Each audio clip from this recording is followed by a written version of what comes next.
میں حیرت سے کبھی ڈاکٹر کے چہرے کی جانب دیکھ رہی تھی تو کبھی ڈاکٹر کے کمرے سے باہر ہر بات سے انجان بیٹھی اپنی والدہ کی طرف، جو کہ آنکھوں سے نابینا تھیں۔ میرا ذہن اس بات کو تسلیم نہیں کر پا رہا تھا کہ جو میرے کان سن رہے تھے ایک ناقابل یقین سی بات تھی۔ میرا سر بری طرح سے چکرانے لگا۔ میرے دل کی یہ حالت تھی کہ میرا تنفس بری طرح سے چل رہا تھا۔ میرے چہرے پر پسینے کے قطرے نمودار ہونے لگے تھے کہ کیسے ممکن تھا۔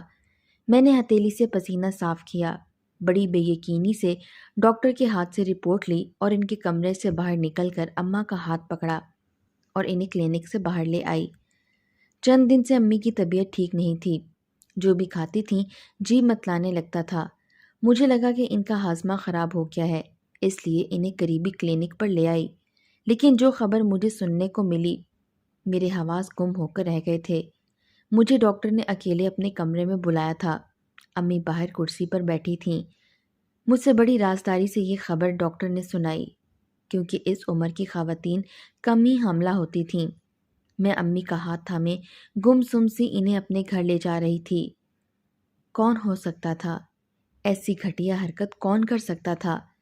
میرے گھر بس 3 مرد تھے، میرا شوہر، سسر اور چھوٹا جوان دیور۔ اب تک تو سب کچھ ٹھیک ہی چل رہا تھا۔ میری والدہ پورا دن میرے ساتھ ساتھ رہتی تھیں۔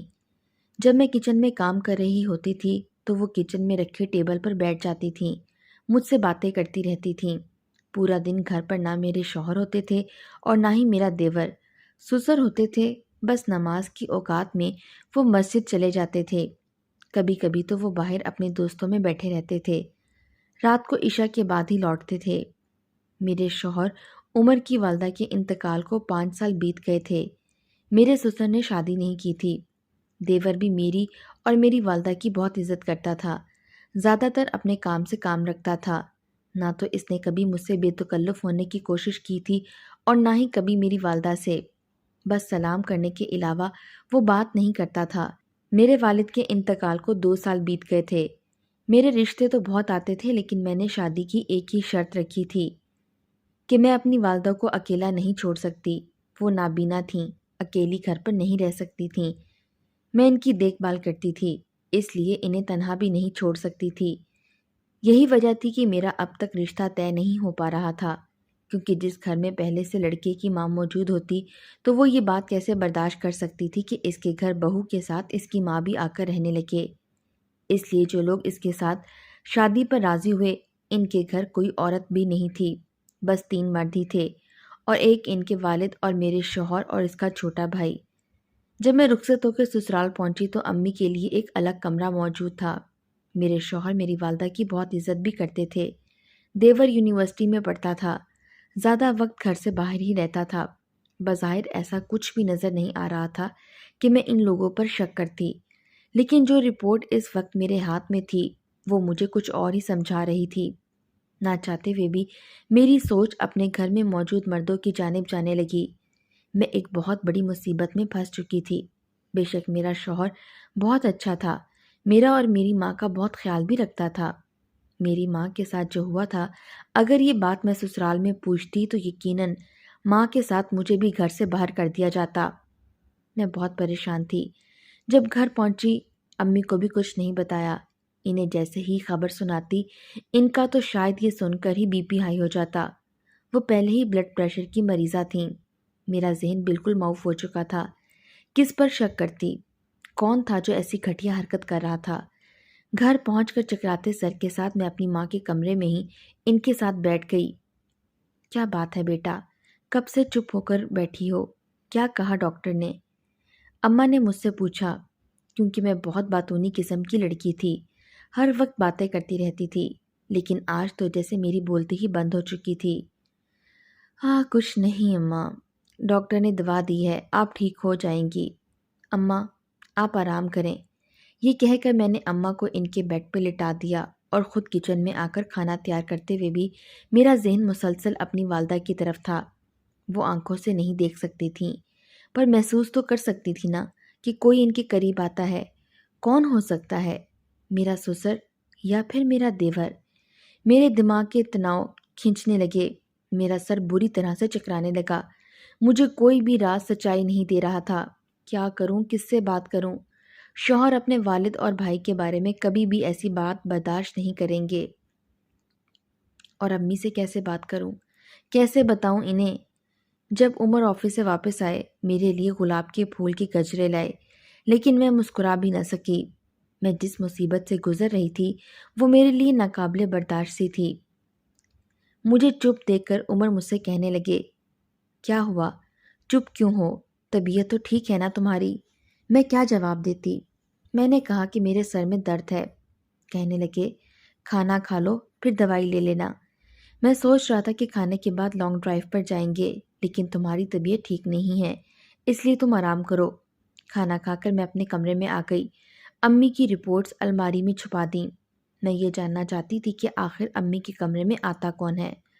رات کو جب عمر کمرے میں آئے تو میں نے کہا کہ امی کی طبیعت کچھ ٹھیک نہیں ہے۔ وہ مجھ سے امی کی طبیعت کے بارے میں دریافت کرنے لگے۔ میں نے کہا کہ عمر، میں امی کے ساتھ سونا چاہتی ہوں، ان کی طبیعت ٹھیک نہیں ہے۔ میری بات سن کر انہوں نے اعتراض نہیں کیا تھا۔ کہنے لگے، اس میں پوچھنے کی کیا بات ہے، تم جاؤ اپنی امی کا خیال کرو۔ عمر بہت اچھے انسان تھے، مجھے کبھی میری والدہ کے معاملے میں سختی نہیں کرتے تھے۔ امی کے ساتھ جا کر لیٹ گئی۔ امی سو رہی تھیں، لیکن نیند میں ان کی بڑبڑاہٹ سن کر میرے تو ہوش اڑ گئے۔ اس کا مطلب کوئی رات کو میری ماں کے پاس آتا ہے، اور ان کے ساتھ پوری رات میں سو نہیں پائی۔ رات بھر کوئی کمرے میں آیا بھی نہیں تھا۔ صبح ناشتے کے بعد عمر اور میرا چھوٹا دیور گھر سے چلے گئے۔ میرے سسر اپنے کمرے میں چلے گئے۔ میں امی کو اپنے کمرے میں لے آئی۔ میں نے امی سے پوچھا کہ رات کو ان کے کمرے میں کون آتا ہے۔ جو کچھ میری والدہ نے بتایا میرے ہوش اڑانے کے لیے کافی تھا۔ مجھے پہلا شک ہی میرے سسر پر ہوا تھا۔ گھر میں ہر وقت وہی موجود ہوتے تھے، لیکن پھر یہ بھی خیال آنے لگا کہ وہ 5 وقت با جماعت نماز پڑھتے ہیں۔ میرا دل بڑا عجیب سا ہونے لگا۔ ایک طرف تو وہ ہر وقت نماز پڑھتے ہیں، دین کی باتیں کرتے ہیں، دوسری طرف کبھی مجھے اپنے دیور پر شک ہونے لگتا۔ وہ رات تک جاگتا تھا، اس کے کمرے سے ٹی وی کی آوازیں آ رہی ہوتی تھیں۔ ایک بار مجھے یہ کہنے لگا کہ آپ بالکل اپنی والدہ پر ہیں، آپ کی والدہ بہت خوبصورت ہیں، آپ کی ماں کی بجائے بڑی بہن لگتی ہیں۔ یہ بات اس نے میری شادی کے شروع کے دن میں کہی تھی۔ میں نے ہنس کر ٹال دی تھی، لیکن اب ذہن میں آتے ہی میرے اندر ایسی آگ سی لگ گئی تھی جو کہ ناقابل برداشت سی تھی۔ کوئی میری ماں کو بے ہوش کر کے اس کے ساتھ زبردستی کرتا تھا۔ میری والدہ کو محسوس ہوتا تھا کہ ان کے ساتھ کچھ غیر اخلاقی کام کیا جا رہا ہے، لیکن وہ غنودگی میں ہوتی تھیں۔ میرے لیے یہ بات ایک ناقابل برداشت سی ہو گئی تھی۔ شرم نہیں آتی اس شخص کو کہ ایک اندھی نابینا بیمار عورت کو ہوس کا نشانہ بناتے ہوئے؟ میری بے بسی یہ تھی کہ اگر میں آواز اٹھاتی تو طلاق کا داغ مجھے مل جاتا۔ عمر لاکھ اچھے سہی، لیکن اپنے والد کے خلاف بات نہیں سنیں گے، نہ ہی مانیں گے، کیونکہ جتنی وہ میری والدہ کی عزت کرتے تھے اتنی ہی وہ اپنے والد کی بھی خدمت کرتے تھے۔ بظاہر تو میرے سسر بھی میری والدہ کو بہن جی کہتے تھے۔ میرے سامنے تو انہوں نے کبھی نظر اٹھا کر بھی میری والدہ کو نہیں دیکھا تھا، لیکن جو کچھ وہ شرافت کی آڑ میں کر رہے تھے وہ بہت گھٹیا کام تھا۔ مجھے اپنے سسر پر غصہ آنے لگا۔ مجھے یاد آنے لگا جب میں کام کر رہی ہوتی تھی تو امی میرے ساتھ کچن میں ہوتیں۔ میرے سسر کبھی کچن میں آ کر مجھ سے کہنے لگتے کہ میں ان کے کمرے کی چادر بدل دوں۔ میں کچن سے نکل کر ان کے کمرے میں جاتی اور جب ان کے کمرے کی صفائی کر کر آتی تو کچن میں اپنے لیے وہ چائے بنا رہے ہوتے۔ جب میں کچن میں آتی تو کہتے، میں نے سوچا تم تھک گئی ہوگی، اس لیے میں نے چائے خود بنا لی ہے۔ تو مجھے مسکرا کر دیکھ کر وہ اپنا کپ اٹھائے کچن سے نکل جاتے۔ اس وقت تو مجھے یہ بات عام سی لگی تھی، لیکن اب تو ہر عام سی بات پر مجھے شک ہونے لگا تھا۔ ایک بار وہ بازار سے میرے لیے پھل لے کر آئے تو 1 کلو الگ سے مجھے پکڑا دیے۔ کہنے لگے، تمہاری والدہ کمزور ہوتی جا رہی ہیں، تم شاید جھجک کی وجہ سے ان کے لیے کچھ منگواتی نہیں ہو، اس لیے یہ سیب انہیں دے دینا۔ اس وقت بھی مجھے یہ لگا کہ میری والدہ کا احساس کر رہے ہیں۔ میری رات میں آنکھ کھلی تو عمر کمرے میں نہ ہوتے۔ پھر کافی دیر بعد وہ کمرے میں آتے۔ میں پوچھتی کہ آپ کہاں گئے تھے تو کہنے لگتے، مجھے سگریٹ پینے کی عادت ہے، رات کو جب ابا گہری نیند سو جاتے ہیں تبھی صحن میں جا کر پیتا ہوں، ورنہ ابا کو فوراً سگریٹ کی بو آ جاتی ہے تو وہ مجھے ڈانٹتے ہیں۔ میں مسکرا کر کہتی کہ وہ آپ کے فائدے کی ہی بات کرتے ہیں، وہ معمولی سی باتیں جو عام گھروں میں ہو جاتی ہیں مجھے وہ سب باتوں پر شک ہونے لگا تھا۔ میری ماں اس عمر میں ایک بہت بڑی اذیت میں پڑ چکی تھی، ایک ایسی تکلیف میں جس سے وہ انجان تھی، اور میرے لیے یہ دوہری اذیت تھی کہ میں کیسے اپنی ماں کو یہ سب سچ بتاتی جو میں ڈاکٹر سے سن کر آ رہی تھی۔ وہ سہ نہیں سکتی تھیں، نہ ابھی بتاتی تو بھی یہ بات کون سی چھپ سکتی تھی۔ میں بظاہر چپ تھی، لیکن اپنے اندر کس تکلیف اور اذیت سے گزر رہی تھی یہ میں ہی جانتی تھی۔ اب میں روز عمر سے بہانہ بناتی کہ امی کی طبیعت ٹھیک نہیں ہے، میں اپنی امی کے پاس سونے جا رہی ہوں۔ رات بھر مجھے اس شخص کا انتظار رہتا جو میری ماں کو اذیت دینے کا سبب بن رہا تھا۔ چند دن تو عمر چپ رہے، لیکن اس کے بعد منہ سے تو کبھی کچھ نہیں کہتے تھے، لیکن مجھ سے کچھ اکھڑے اکھڑے سے رہنے لگے۔ لیکن ان کی نظروں میں میرے لیے شکوے صاف نظر آتے تھے۔ ہماری شادی کو ابھی چند ماہ ہی گزرے تھے۔ وہ مجھ سے بہت محبت کرتے تھے۔ دن بھر وہ آفس میں گزار کر آتے تو رات کو وہ کچھ وقت میرے ساتھ گزارنا چاہتے تھے، لیکن میں خود جس ذہنی اذیت کا شکار تھی، مجھے عمر کی اس خواہش کا بھی احساس نہیں تھا، اور اب تو میں کام کرنا بھی بھول جاتی تھی۔ رات کو عمر کے کپڑے بھی پریس کرنا بھول گئی تھی۔ وہ پہلے ہی مجھ سے اکھڑے سے تھے۔ صبح آفس کے لیے لیٹ ہو گئی، غصے کے مارے خود ہی اپنے کپڑے پریس کرنے لگے۔ جب میں نے کپڑے پریس کرنے کے لیے کہا تو مجھے غصے سے گھور کر بولے کہ تم بس اپنی ماں کی خدمت کیا کرو، تمہارے لیے بس ایک وہی اہم ہے۔ وہ اس وقت اتنے غصے میں تھے کہ میری کوئی بات نہیں سن رہے تھے۔ ناشتہ میں کیسے بناتی؟ ناشتہ کیے بغیر ہی وہ آفس چلے گئے۔ میں اپنی والدہ کی وجہ سے پریشان تھی۔ اس پر عمر کا رویہ دیکھ کر دل برداشتہ ہو گئی تھی۔ میں اپنے کمرے میں بیٹھ کر رونے لگی۔ رات کو عمر کا موڈ سخت خراب تھا، اس لیے میں نے امی کے کمرے میں جانا پوچھا ہی نہیں۔ عمر سے اپنی غلطی کی معافی میں نے پہلے ہی کی تھی، مگر وہ کہنے لگے کہ معافی مانگ کر مجھے شرمندہ مت کرو، تمہیں سمجھنا چاہیے پورے دن میں تم سے بات کرنے کا بھی موقع نہیں ملتا۔ وہ جلد سے راضی بھی ہو گئے تھے، لیکن اگلی صبح امی کہنے لگیں کہ کل رات کو تم میرے پاس کیوں نہیں سوئی؟ جب تم نہیں آتی تو وہ آتا، اور وہ رات میرے لیے اذیت بھری ہوتی ہے۔ امی میرے ساتھ لگ کر رونے لگی تھیں۔ میرا دل ہی تو کٹ کر رہ گیا تھا، میرے آنسو بہنے لگے تھے۔ کون تھا جو یہ سب کر رہا تھا؟ نہ میرا اس شہر میں کوئی رشتہ دار تھا اور نہ ہی کوئی اپنا، جس پر میں بھروسہ کر کے اپنی والدہ کو چھوڑ دیتی اور وہ آنکھوں سے دیکھ سکتی، تب بھی میں ان کی رہائش کا الگ بندوبست کر دیتی۔ لیکن وہ ایک مجبور سی عورت تھیں، انہیں واش روم بھی میں لے کر جاتی تھی۔ میں ابھی اسی الجھن سے نہیں نکلی تھی کہ کیا کروں اور کیا نہ کروں کہ ایک بار مجھے امی کے چلانے کی آواز آئی۔ میں بڑبڑا کر اٹھی۔ میں نے برابر میں دیکھا تو عمر بھی اپنے کمرے میں موجود نہیں تھے۔ میں اٹھ کر فٹافٹ باہر نکلی تو میرا دیور میری امی کے کمرے میں تھا اور امی چلا رہی تھیں۔ اندھے پن کی وجہ سے دائیں بائیں ہاتھ ہلا رہی تھیں، جیسے کسی سے اپنا آپ چھڑوانے کی کوشش کر رہی تھیں۔ کہہ رہی تھی کہ مجھ سے دور رہو۔ میرے دیور میری والدہ کے بیڈ سے ذرا فاصلے پر کھڑا تھا، مجھے دیکھ کر نافہم سی نظروں سے دیکھ رہا تھا۔ مجھے تو اپنی امی کے کمرے میں دیکھ کر ایک عجیب سا ڈر سا لگا۔ میں نے اسے گریبان سے پکڑ کر جھنجھوڑ کر رکھ دیا۔ میں نے کہا تمہیں شرم نہیں آتی میری ماں کے ساتھ ایسی گھٹیا حرکت کرتے ہوئے؟ اس کی تو رنگت ہی اڑ گئی۔ کہنے لگا بھابی آپ کیا بول رہی ہیں؟ میں تو آپ کی امی کی چلانے کی آواز سن کر آیا تھا۔ میں نے کہا کہ جھوٹ بول رہے ہو، مجھے دیکھ کر بہانے بنا رہے ہو۔ تم روز میری امی کو ہوس کا نشانہ بناتے ہو۔ میرے چلانے پر میرے سسر اور شوہر دونوں وہاں پہنچ گئے۔ میرا دیور اپنا گریبان مجھ سے چھڑوا رہا تھا، میرا شوہر بھی میرے پاس آ گیا۔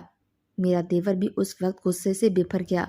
کہنے لگا کہ آپ کی ماں میری ماں کی جیسی ہیں، آپ کو شرم آنی چاہیے ایسا الزام لگاتے ہوئے۔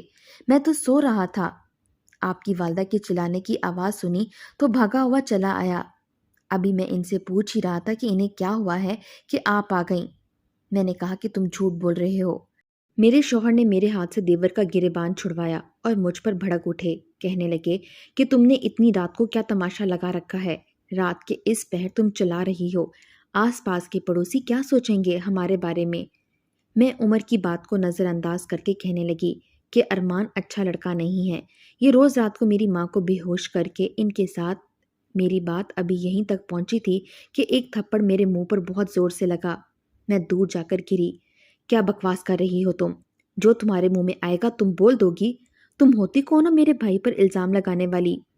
میرے سسر اس سے بھی زیادہ غصے میں تھے. کہنے لگے، ایک تو ہم نے اس کی سگی ماں کو بے سہارا سمجھ کر، بہن سمجھ کر اپنے گھر میں رکھا ہے، اور یہ ہے کہ احسان فراموش بن کر میرے ہی بیٹے پر الزام لگا رہی ہے. آخر وہی ہوا جس کا مجھے ڈر تھا. میرا گھر ٹوٹ رہا تھا. مجھے عمر نے کہا کہ میری والدہ اس گھر میں نہیں رہ سکتی، میں ان کا کہیں اور انتظام کر دوں گا. میں پہلے ہی ذہنی اذیت کا شکار تھی. اپنی والدہ کو لے کر کہاں جاتی؟ اپنا گھر میں نے شادی ہوتے ہی کرائے پر دے دیا تھا. اتنی جلدی میں تو وہ خالی بھی نہیں ہونا تھا. میں اس قدر پریشان تھی کہ چکرا کر گر گئی. جب مجھے ہوش آیا تو عمر میرے پاس ہی کھڑے تھے، کچھ متفکر اور غصے میں تھے. مجھے ڈرپ لگی تھی. ڈاکٹر عمر کو میرا خیال رکھنے کا مشورہ دے رہے تھے. وہ بالکل خاموش تھے. میری ڈرپ ختم ہوتے ہی وہ مجھے گھر لے آئے، مجھے کمرے میں لے جا کر بٹھا دیا، خود بھی میرے سامنے بیٹھ گئے. کہنے لگے کہ جو گھٹیا الزام تم نے میرے بھائی پر لگایا ہے، اگر تم اپنی ماں کا انتظام نہ کرتی تو میں تمہیں رات کو ہی طلاق دے کر گھر سے نکال دیتا. لیکن تم بے ہوش ہو کر گر گئی تھی، اور انسانیت کا تقاضا تھا کہ میں تمہیں ہسپتال لے جاتا. لیکن جو خبر مجھے تمہیں وہاں لے جا کر سننے کو ملی، میں تمہیں اب کبھی بھی نہیں چھوڑ سکتا. تم میرے بچے کی ماں بننے والی ہو. میں ان کی بات کسی بے جان مجسمے کی طرح بیٹھی سن رہی تھی. میرے لیے یہ خبر کہ میں امید سے ہوں بہت بڑی خوشخبری تھی.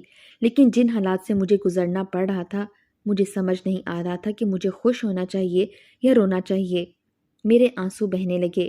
میں اپنی تکلیف کے ہاتھوں تھک چکی تھی. عمر کی بات ابھی بھی جاری تھی. کہنے لگے، دیکھو گل، میں تمہیں بہت چاہتا ہوں، تمہاری ماں کی بھی بہت عزت کرتا ہوں. ہمارے باپ نے ہمیں عورت کی عزت و احترام کرنا سکھایا ہے. محلے بھر میں کبھی ہماری ایسی کوئی بات سننے کو نہیں ملی. جو الزام تم نے ارمان پر لگایا ہے وہ بہت ہی بیہودہ ہے. بہتر یہی ہے کہ تم اس سے معافی مانگو. ابا بہت غصے میں ہیں. اگر تم نے معافی نہ مانگی تو تمہاری ماں یہاں نہیں رہ سکے گی. اب تم سوچ لو کہ تمہیں کیا کرنا ہے. مجھے تو یہ سوچ کر حیرت ہے کہ تم نے ایسا سوچ بھی کیسے لیا. وہ مجھے تعصب سے دیکھ رہے تھے. میں نے اٹھ کر اپنی امی کی رپورٹس عمر کے سامنے رکھ دیں اور رونے لگی. عمر نے نافہم انداز سے رپورٹس لیں اور کھول کر پڑھنے لگا. ایک جھٹکا سا تو انہیں بھی لگا.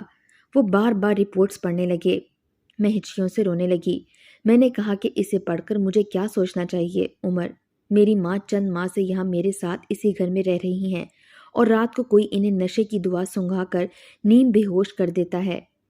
عمر وہ دیکھ نہیں سکتی، ورنہ وہ پہچان جاتی کہ کون ہے. میں کس پر شک کروں؟ عمر، مجھے ارمان سے معافی مانگنے پر کوئی اعتراض نہیں. میں اپنا گھر بچانے کے لیے ارمان سے ہاتھ جوڑ کر معافی مانگ لوں گی. لیکن مجھے بتاؤ کہ جس اذیت سے میں اور میری ماں دوچار ہیں، اس کا ذمہ دار کون ہے؟ آپ میرے شوہر ہیں، محافظ ہیں. آپ کی شرافت کی گواہی میں محلے والوں سے کیوں لوں؟ آپ مجھے بتائیں کہ میری ماں آپ کے گھر میں رہتے ہوئے بھی غیر محفوظ کیسے ہو گئی؟ اس کا کون قصوروار ہے؟ مجھے طلاق دے کر گھر سے نکال دینا آپ کے لیے آسان ہے، تاکہ آپ لوگوں کی جھوٹی شرافت کا بھی بھرم رہ جائے. اگر آپ اتنے ہی سچے ہیں تو مجھے ایک DNA کی رپورٹ دکھا دیں، سچ سامنے آ جائے گا. اور اگر قصوروار آپ میں سے کوئی ہوا تو یہ بھی بتا دیں کہ اسے کیا سزا دی جائے گی. میرا لہجہ تلخ سا ہو گیا تھا. عمر نے کہا کہ اگر قصوروار ہم میں سے کوئی ہوا تو اسے پولیس کے حوالے کر دینا. کچھ ہی دنوں بعد تینوں کی رپورٹس میرے سامنے رکھی تھیں. جب میں نے رپورٹس دیکھیں تو میرے ہوش ہی اڑ گئے. DNA کے مطابق وہ تینوں بے قصور تھے. میں یہ بھی سمجھ لیتی کہ انہوں نے رپورٹس غلط بنوائی ہے، لیکن عمر مجھے خود ہسپتال لے گئے تھے، اور جس لیبارٹری سے ٹیسٹ ہوا تھا وہ ایک جانی مانی لیب تھی. اب تو میں شش و پنج میں مبتلا ہو گئی تھی. کون تھا جو میری والدہ کے ساتھ یہ سب کچھ کر رہا تھا؟ عمر نے میری والدہ کے کمرے میں ایک کیمرہ لگا دیا، اور جیسے ایک شخص میری والدہ کے کمرے میں داخل ہوا، عمر میری والدہ کے کمرے میں چلے گئے اور اسے پکڑ لیا. اس نے نقاب پہن رکھا تھا. جب نقاب اتارا تو حیران رہ گئے. وہ تو ہماری گلی کا فقیر تھا. امی کے کمرے کی کھڑکی پچھلی طرف کھلتی تھی. وہاں ایک گلی تھی. وہ فقیر وہیں سے اندر آتا تھا. میری ماں کو نشے کی دوا سنگھا کر ان کے ساتھ غلط کاری کرتا تھا. عمر نے اسے پولیس کے حوالے کر دیا. میں نے سب سے ہاتھ جوڑ کر معافی مانگی تھی. عمر کے ساتھ جا کر میں اپنی والدہ کے DNA بھی کروا رہی تھی. پھر یہ سوچا کہ ہر انسان برا نہیں ہوتا.